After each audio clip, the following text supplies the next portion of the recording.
नमस्कार दोस्तों। आज हम चर्चा करने वाले हैं भारत रत्न डॉक्टर भीमराव अंबेडकर जी के जीवन के संबंध में। पिछली वीडियो में हमने भारतीय संविधान के बारे में कुछ सामान्य प्रश्नों के संबंध में चर्चा की थी।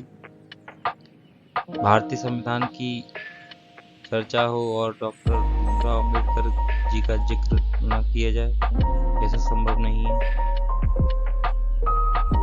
डॉक्टर भीमराव अंबेडकर जिन्हें भारतीय संविधान का निर्माता, भारतीय संविधान का पिता, भारतीय संविधान का जनक कहा जाता है। उनका जन्म 14 अप्रैल 1891 महू मध्य प्रांत ब्रिटिश भारत में हुआ था, जो अब डॉक्टर अंबेडकर नगर के नाम से मध्य प्रदेश में स्थित है।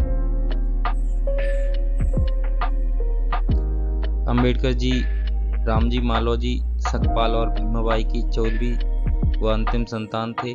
उनका परिवार कबीर पंथ को मानने वाला मराठी मूल का था। वे हिंदू महार जाति से संबंध रखते थे, जो तब अछूत कही जाती थी, और इस कारण उन्हें सामाजिक और आर्थिक रूप से गहरा भेदभाव सहन करना पड़ता था। जब भीमराव लगभग 15 वर्ष की आयु के थे तो 9 साल की लड़की रामाबाई से उनकी शादी कराई गई थी।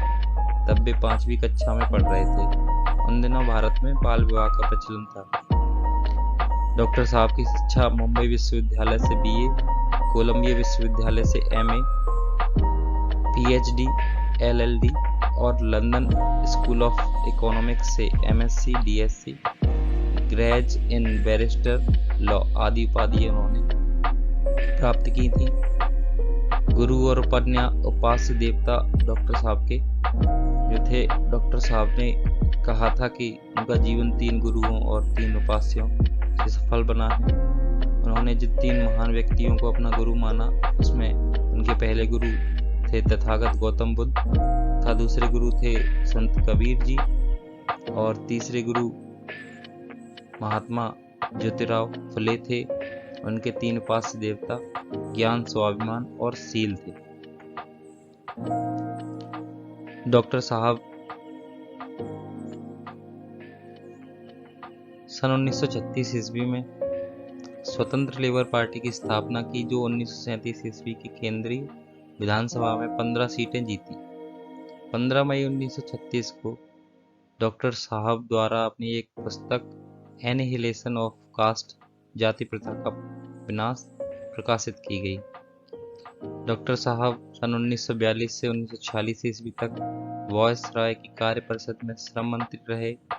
29 अगस्त 1947 से 24 जनवरी 1950 तक संविधान सभा की प्रारूप समिति के अध्यक्ष भी डॉक्टर साहब रहे। 15 अगस्त 1947 को आज़ाद भारत के प्रथम कानून व न्याय मंत्री बने, और 27 सितंबर 1951 को नेहरू जी को एक पत्र लिखकर पद से त्याग पत्र दे दिया। सन 1990 ईस्वी में इन्हें मरणोपरांत देश के सर्वोच्च नागरिक सम्मान भारत रत्न से सम्मानित किया गया। बोधिसत्व सम्मान 1956 में, पहले Columbian ahead of their time 2004, the greatest Indian 2012, कई पुरस्कार ऐसे डॉक्टर साहब को दिए गए।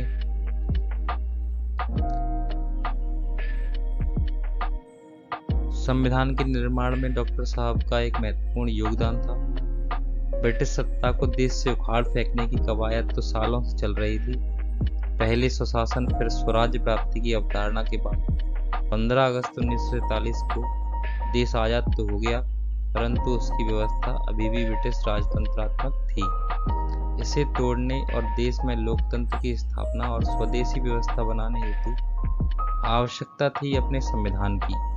जब बात संविधान के प्रारूप को तैयार करने की आई, तो एक अत्यंत योग्य व्यक्तित्व का नाम सामने आता है। वो थे बाबा साहब भीमराव अंबेडकर जी, जिन्हें संविधान सभा की प्रारूप समिति का अध्यक्ष बनाया गया।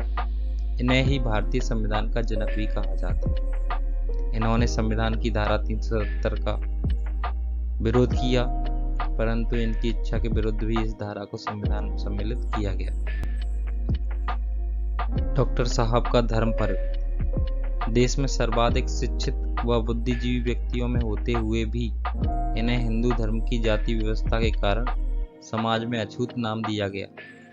इन सब का उन्होंने लंबे समय तक बेजोड़ प्रयास विरोध किया, परंतु वे सवर्णों की जातिवादी मानसिकता को नहीं बदल पाए और अंत में 13 अक्टूबर 1935 को इन्होंने नासिक में एक सम्मेलन के दौरान अपने धर्म परिवर्तन की घोषणा कर दी। इसके बाद 21 वर्षों तक तमाम धर्मों का अध्ययन करने के बाद 14 अक्टूबर 1956 ईस्वी को इन्होंने अपने असंख्य अनुयायियों के साथ बौद्ध धर्म अपना लिया।